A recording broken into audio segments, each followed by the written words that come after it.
सबसे पहले मैं आपके पास आना चाहूँगी। सर, आपकी लिस्ट में कौन से शेयर हैं और साथ ही साथ उसी में से आपकी लिस्ट के एक शेयर में से सवाल भी आया है यूको बैंक, आपने जो सजेस्ट किया था।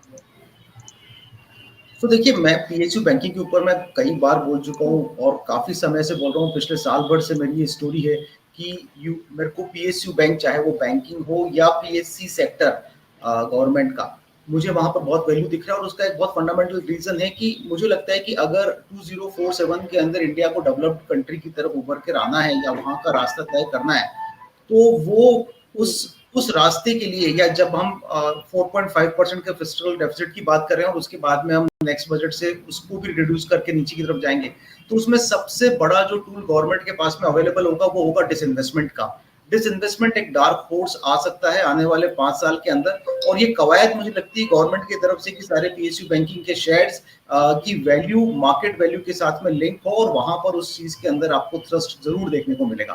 तो मुझे लगता है कि जितने भी पीएसयू सेक्टर बैंकिंग हैं या पीएससी एंटरप्राइज वाले शेयर हैं, ये सभी नीचे के भाव पे या इन लेवल के ऊपर भी एसआईपी वर्क करने वाले काउंटर हैं। आपने 47 की रेट के अंदर अगर आपने यूको बैंक को परचेज किया है, मुझे लगता है कि किसी भी तरह की जल्दबाजी नहीं करें इन सभी काउंटर को निकालने के लिए। मुझे लगता है काउंटर यहाँ से फ्यू एक्स अभी और हो सकते हैं, बिकॉज ये शेयर अभी चले ही नहीं, इनके अंदर बहुत वैल्यूज अभी बाकी है। तो मुझे लगता है कि अगर किसी के पास में फंड का इशू नहीं है, रिस्क मैनेजमेंट में बहुत ज्यादा इश्यूज नहीं है उनको, तो वो ट्रेलिंग स्टॉप लॉस फॉलो कर लें। अगर आपको अभी 60 का चल रहा है, तो मुझे लगता है कि 52 53 का एक स्टॉप लॉस लगा लें। मेरी राय लॉन्ग टर्म में होल्ड करने की, लेकिन फंडिंग इशू है तो 52 53 के स्टॉप लॉस के साथ में, बिकॉज आज 20% अगर बढ़ा है तो कभी 10% 15% नीचे भी आ सकता है। तो उस नजर से मार्केट को देखें तो मेरे फेवरेट्स बड़े क्लियर हैं कि जो मैं बैंकिंग के ऊपर बैट लगा रहा था वो भी कंटिन्यू करूंगा, डिफेंस के ऊपर करूंगा एंड मैं एनर्जी के ऊपर करूंगा। मुझे यहाँ से मेटल जी। सेक्टर काफी अच्छा करता हुआ नजर आता है आने वाले कुछ समय के अंदर। तो उसमें काउंटर है मैथन अलॉय, जिसको मैं पहले भी रिकमेंड कर चुका हूँ। मैथन अलॉय अभी 1100 के लेवल के आसपास चल रहा है, शायद 10-20 रुपए नीचे चल रहा है वहां से। तो मैथन अलॉय को आप इकट्ठा करना स्टार्ट करें। देखिए 75% प्रमोटर होल्डिंग है, काफी अच्छा इसका एक्सपांशन है प्रोडक्ट पॉइंट ऑफ व्यू से। मुझे लगता है कि काउंटर जिस दिन चलेगा सर, एक बार 1700 मुझे आप वो बताएँगे टिकर code please? Maithon alloy, the spelling would be MAITHAN जी, ठीक है सर, मिल गया, थैंक यू। राइट।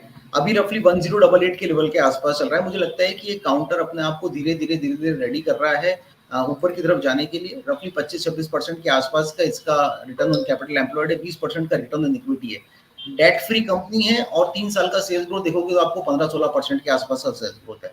तो मैं बेसिकली म्यूचुअल फंड के अंदर अगर मैं 15% 18% का रिटर्न देखता हूँ आने वाले कुछ सालों के अंदर लॉन्ग टर्म बेसिस के ऊपर, तो मुझे ये कंपनी ईयर ऑन ईयर 25% के आसपास का रिटर्न देती है।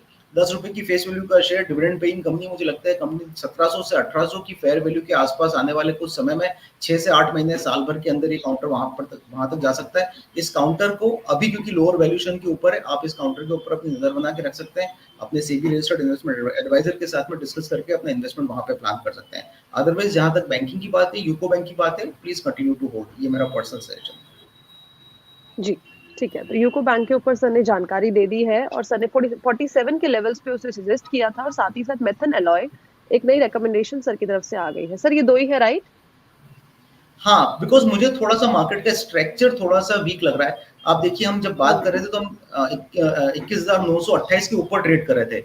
एक बार 21,928 ब्रीच हुआ और हमने 50-60 पॉइंट का नीचे की तरफ फॉल देखा है इमीडिएटली। तो मुझे लगता है कि मार्केट अभी स्टेबल नहीं है। कभी भी कोई भी किसी भी न्यूज की वजह से गैप डाउन मैं एक्सपेक्ट कर रहा हूँ। मैं बहुत ज्यादा ऊपर के लेवल के ऊपर नहीं हूँ, लेकिन मेरा अभी सेल साइड में कोई पोजीशन नहीं है जब तक कि 21,800 कन्विंसिंगली हम ब्रीच नहीं कर देते। तो मुझे लगता है कि थोड़ा सा मार्केट के अंदर कॉशियस स्टैंड रखने की जरूरत है, और उसी रीजन की वजह से हम बहुत ज्यादा इन्वेस्टमेंट इन लेवल्स के ऊपर प्लान नहीं कर रहे। जी, ठीक है। तो ये थी राय मेथन एलॉय पे और सर ने बता दिया है कि इस टाइम पे क्या रीज़न है थोड़ी रिकमेंडेशन को कम रखने का। ठीक है। Thank you so much Sandeep sir हमारे साथ जुड़ने के लिए। बढ़िया